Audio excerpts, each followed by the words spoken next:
Welcome to another video on the channel.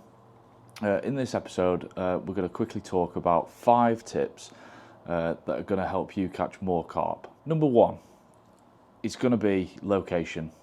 I can't stress this enough. You've probably seen this on a lot more videos on YouTube and whatnot, but you're not going to catch the carp if they aren't there, alright? Which is why I opt to take the more mobile approach to angling as opposed to sitting behind rods for 3 days, filling a lake full of bait and hoping that someone stumbles across it. You need to find the fish. If you can find the fish, they're there to be caught, alright? And then it's just down to your rig and bait, okay? But definitely number 1 is going to be your location. Check out my previous video on watercraft and that'll help you find the carp and find the fish, looking out for the different signs. But once you're on the fish and you're happy, it's all up to you then. Once we've found the fish, then number 2 is going to be having a reliable and attractive bait, okay? So for me, it's always going to be RG baits, all right? These baits are fantastic and they've never ever let me down. I stuck using a bait for a number of years and then I switched to these and my catch rate just went through the roof. RG baits, I can't recommend them enough. If you can put an attractive hook bait in front of the fish, there's obviously clearly more chance that they're going to take that hook bait other than just using something maybe you've made at home or whatever else. Something attractive will get the fish feeding, okay? So find a bait that you like and that you suit. For me it's RG baits.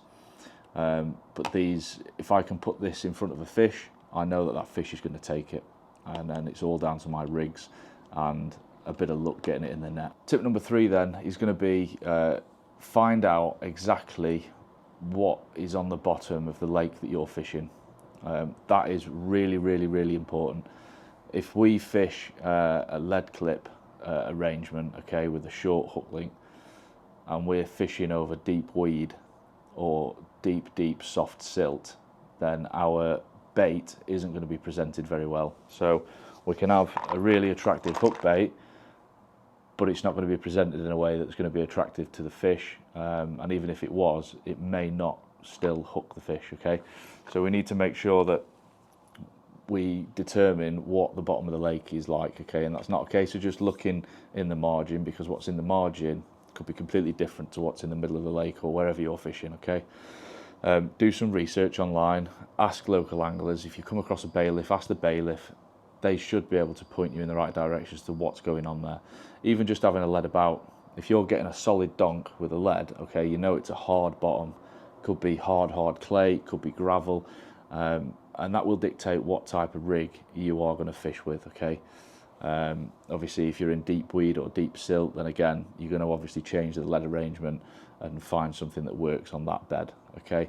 I will be doing some more videos in the future around what lead arrangements work with different bottoms on lakes, okay, to improve your catch rate. Tip number 4 then is going to be having reliable end tackle. And when I say reliable, I mean having stuff that isn't going to fail if the fish takes you into the snags, or just having generally cheap material, okay? It needs to be reliable.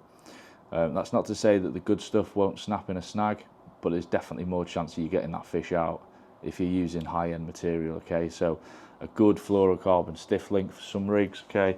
A good coated or uncoated braid as well, okay? All the reputable companies now making really good tackle, okay? So please don't skimp on this.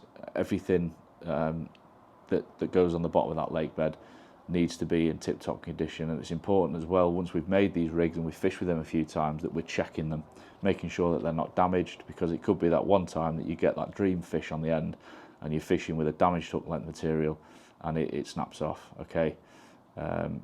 You wouldn't want that. So make sure that we're not skimping on this material. Last but not least, the most important thing for me that's definitely improved my landing rate, I would say, not necessarily my catch rate.